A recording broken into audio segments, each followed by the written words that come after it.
Hare Krishna, and welcome to today's reading. So we are continuing with Venu Gita by His Holiness Shivaram Swami from the Krishna and Vrindavan series. Today we're going to finish the chapter 10, which is entitled The Rivers Embrace Murari's Lotus Feet. Today the reading might be a little shorter than usual because I'll just finish this chapter and there's not too much left. So we left off with Krishna. Oh, the gopis were going to offer sweets and savories cooked in ghee to the great sage Durvasa Muni, who was living on the far side of the Yamuna. And then who should appear but Lord Krishna? So I'll just go back a little bit.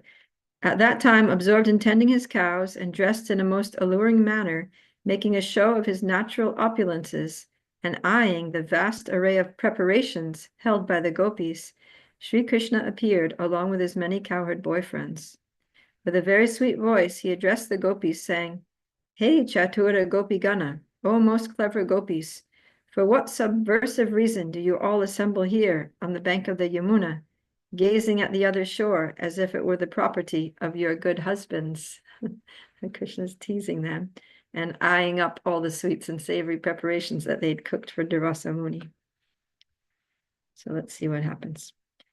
Vishaka Devi, appearing like another Radharani, replied, "Having been sent by our elders with offerings of food for the sage Durvasa, who has taken up residence on the far shore of the Yamuna, we are at a loss as to how to navigate across this very turbulent river." So they're on the bank of the Yamuna and they need to get to the other side where Durvasa Muni is. And they're at a loss as to how they're going to cross it. With great charm, smiling as if he were to melt the stones nearby, Sri Krishna said, "You are all chaste wives whose fidelity to your husbands is well known throughout the land. Do not underestimate the strength of your own vows. By the force of your own purity, induce the presiding deity of the waters to give you way to the other side." Thinking that on the strength of their chastity, they can cause the river to part. Of those gopis present, some took these words of Vanamali as a compliment, while others, according to their temperament, considered that he was taunting them. Making a show of feigned shyness, Tunga Vidya Devi, the knower of all sciences, said, "Dear Sakha, O treasure of Mother Yashoda, although what you say is true, it is not becoming that we diminish the store of our own piety. For after all, a chaste wife considers the results of her vows and austerities as the property of her husband. Therefore, it would not look right for us to follow your advice. If, however, you offer us the benefit of your vast austerities, we can certainly cross the ocean of material existence, what to speak of this small creek." The gopis smiled and giggled among themselves as Yamuna Vihari pursed his lips and accepted the challenge posed by Tunga Vidya. Tunga Vidya is very intelligent. He said, "Pranasaki, what you say is certainly true. Being of a very magnanimous disposition, I readily offer my devotees the strength to cross over all the obstacles of conditioned life.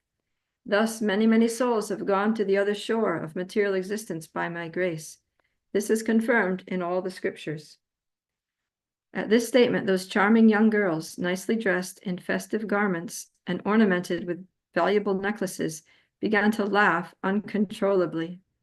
Seeing his integrity at question, Sri Hari tightened his belt with emphasis and spoke as follows. "I can see that being intoxicated by the liquor of youth, you girls have lost your good judgment, and bewildered by pride, you challenge the penance of the pure." Vishaka Devi replied with exaggerated courtesy, "O Yogeshvara, master of all mystics, please tell us, by which austerities of yours may we cross the Yamuna today?" Always devoted to the service of his friend Sri Krishna, Madhumangal thought, "Seeing the integrity of my Pranasaka ridiculed by these whimsical gopis, I shall save him from an impending ocean of embarrassment." Speaking aloud, he said, "Dear Vishake, please hear now my most agreeable words. which I speak for your enlightenment. In your quest for spiritual strength to cross the waters of the Yamuna, I direct you to take shelter of an atomic particle of my dear friend's vow of celibacy. By it, your predicament will readily be solved. Hearing of Sri Krishna's vow of celibacy, the strength of which they would cross the river, the gopis became overwhelmed with laughter and held each other's hands in merriment. This certainly resulted in great consternation and embarrassment for Sri Krishna, and even more for his assembled friends, who knitted their brows and tapped the ground with their sticks. Vishaka Devi replied, "Are you sure the advice you give us, taking shelter of Sri Krishna's brahmacharya, will have sufficient merit for the task at hand? Perhaps we should wait for the summer season and make our crossing more certain," because in the summer, a lot of the water is going to evaporate by the heat and it'll be easier. After much humorous argument and innuendo from the gopis, Vrajakumara Krishna replied in an authoritative way. In the Gopal Tapani Upanishad, the very sage Durvasa, whom you desire to see, has referred to me as a brahmachari. Accepting the statements of Shruti, you girls should have no doubt about the accuracy of Bhatto's statements. Bhatto is Madhumangal. Doing Achaman and offering your pranams to the presiding deity of the waters, say, "On the strength of Sri Krishna's brahmacharya, please allow us to cross. No doubt you shall achieve success in your efforts." Overjoyed at the opportunity of Sri Krishna's association and feeling sympathy for the embarrassment caused him by the gopis' humorous words, Sri Radhika, adorned with all good qualities, stepped close to the bank of the Yamuna, her lotus feet touching its waters, and said, "Very well, today we shall bear testimony to the words of Shastra." Cupping her delicate right hand and scooping a palmful of water, Sri Radha performed Achaman with such grace that Sri Hari became mesmerized.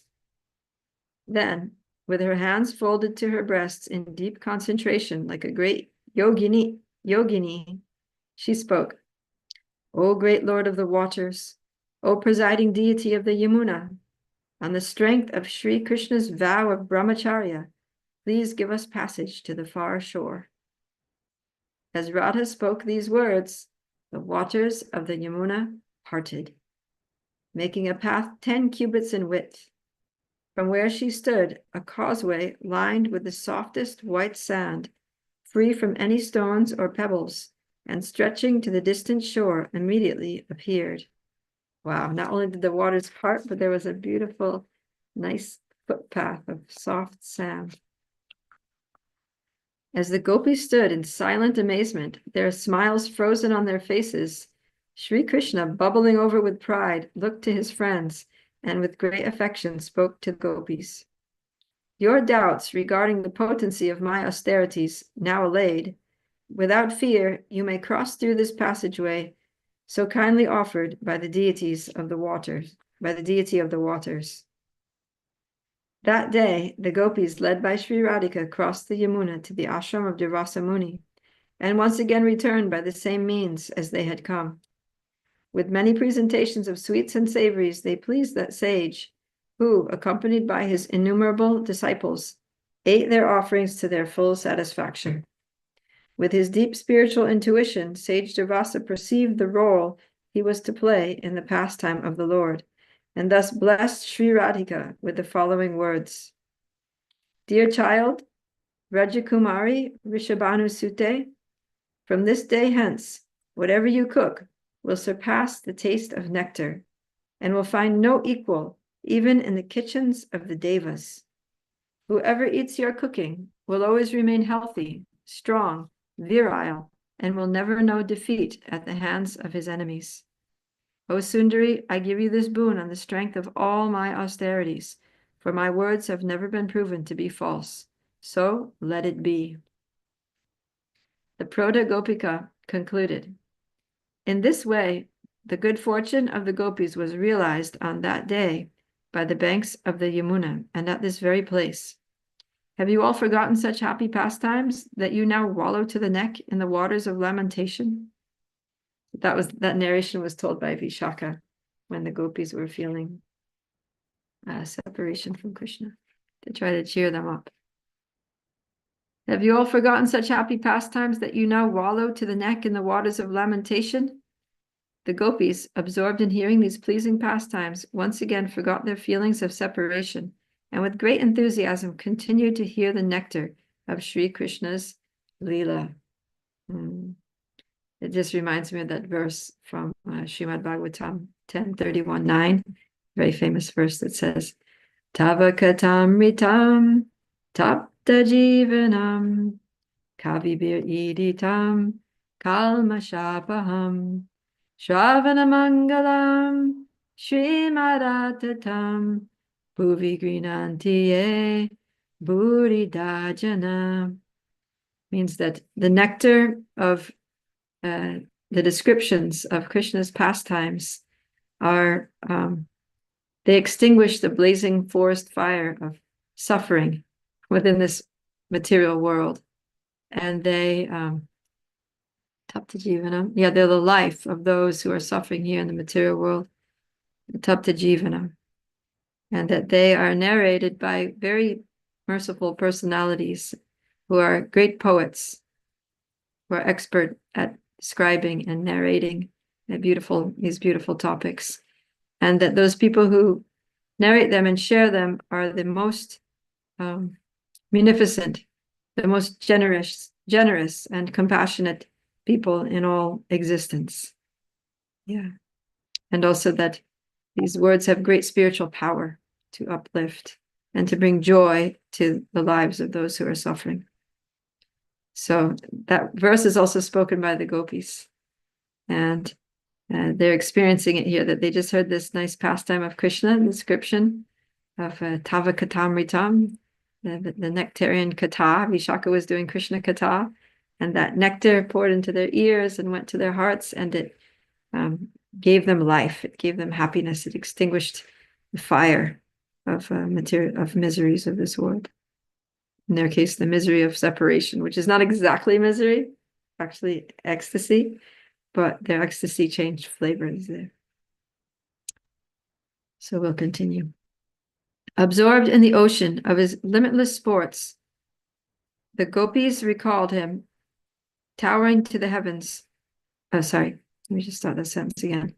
Absorbed in the ocean of his limitless sports, the gopis recalled how, towering to the heavens, Sri Krishna cleverly exhibited his awesome Varaha Rupa near Gautama Rishi's ashram, the kingly generosity of Nanda Baba as he distributed an ocean of cows for the benefit of Krishna Balaram at Go Ghat, and the happy hours at Dusha Ghat, as a mischievous Sri Krishna played hide and seek with great delight. As they spoke, so he's just briefly mentioning some different pastimes that they heard that continued to give them joy.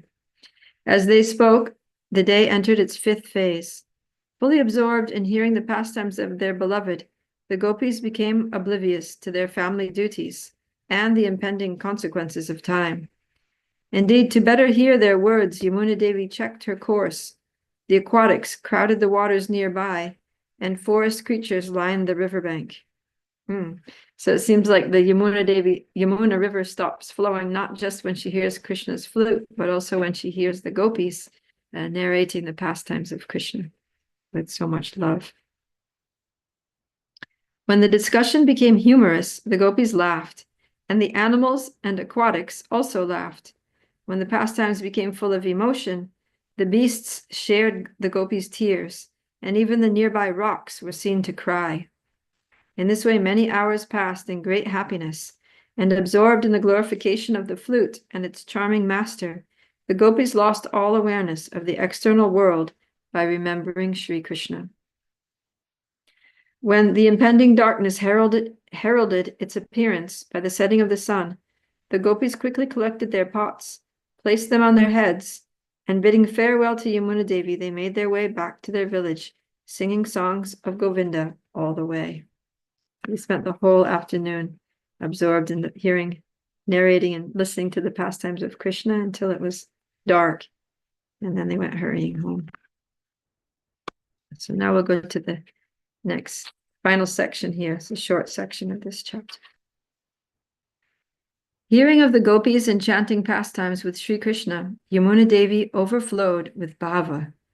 When they departed to their villages, Yamuna Devi felt great separation from the gopis and surged up her banks, flooding the low-lying fields, where she was trying to reach out to the gopis or follow them, and the waters flooded out into the fields.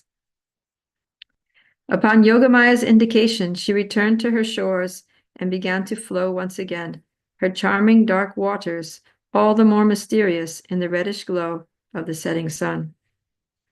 With a great desire to relish the transcendental mellows of Govinda's remembrance, she stopped once again at Rajagat, recalling how Bihari Lal, disguised as a boatman, brought an aged vessel to this place to gain the audience of his beloved gopis. So Yamuna Devi, she flowed, and she started flowing again, but then she got to this Rajagat, and she stopped, because she remembered a pastime that happened there. Now we're going to hear that pastime. Once Radhika and her Sakis took their ghee and yogurt to the market in Mathura. Just the thought of a princess walking many miles to sell a pot of yogurt must be highly suspicious to anyone not under the sway of Sri Krishna's internal potency. But then, what creature has such freedom when Govinda himself is completely captivated by her?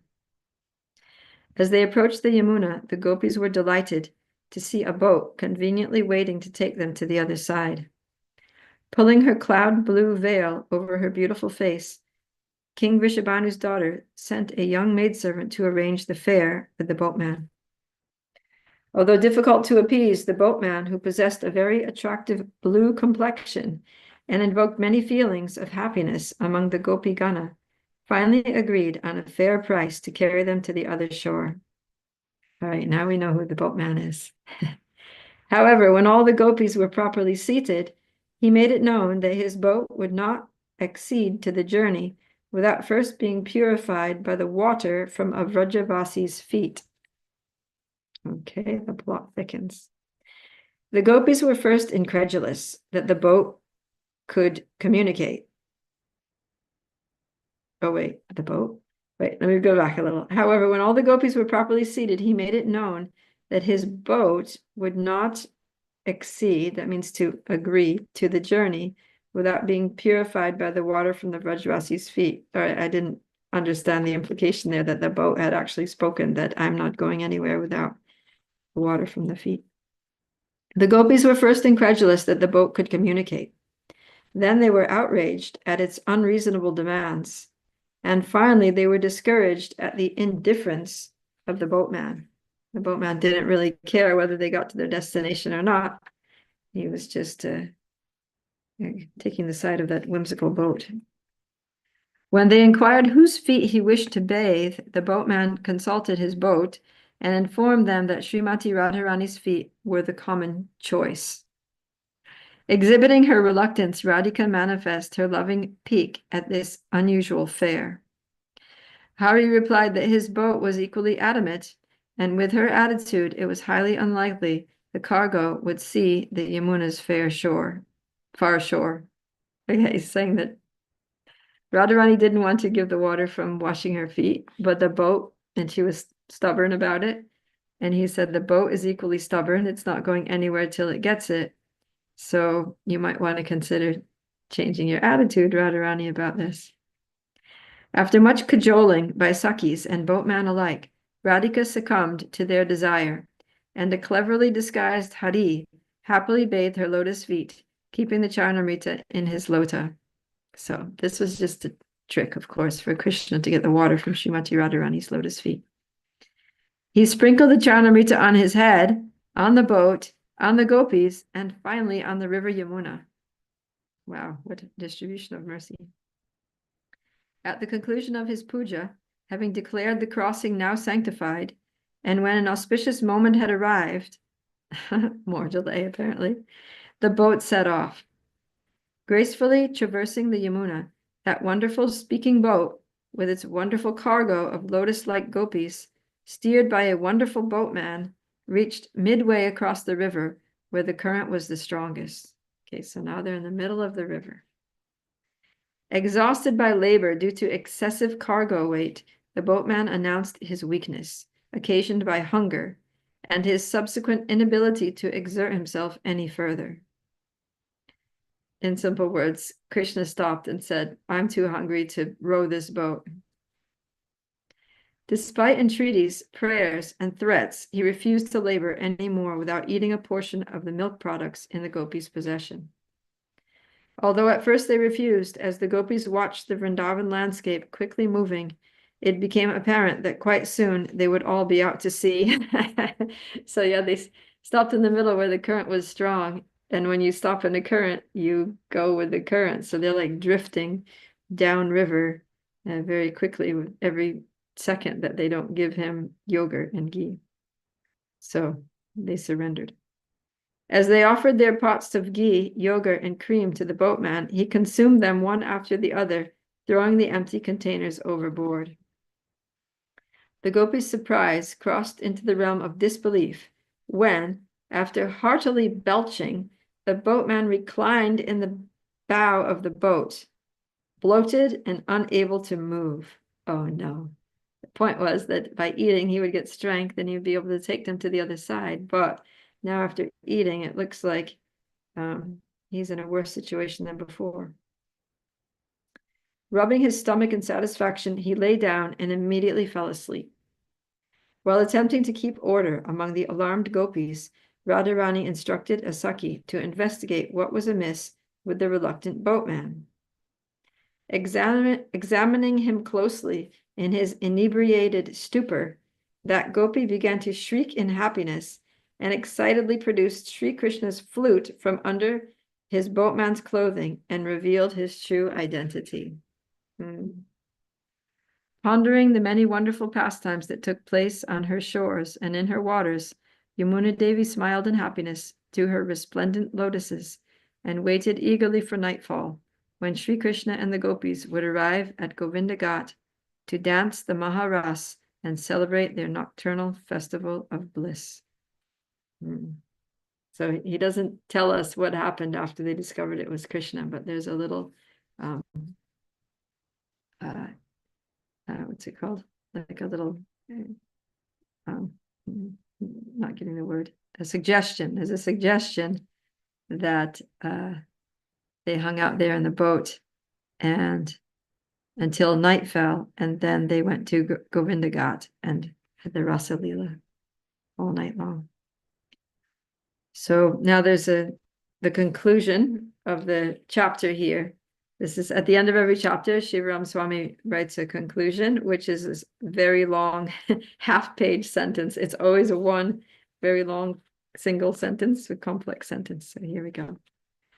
This concludes the 10th chapter of the Song of the Flute by a very insignificant disciple of His Divine Grace, A.C. Bhaktivedanta Swami Prabhupada, which is overflowing with the Vrajagopis' moods of lamentation, depression, and humility, as they observe the embarrassment of the rivers, who experience kama by hearing the songs of that mischievous flute, and as a consequence exhibit many symptoms of ecstasy in the form of broken currents, many whirlpools, and a disregard for seaward flow.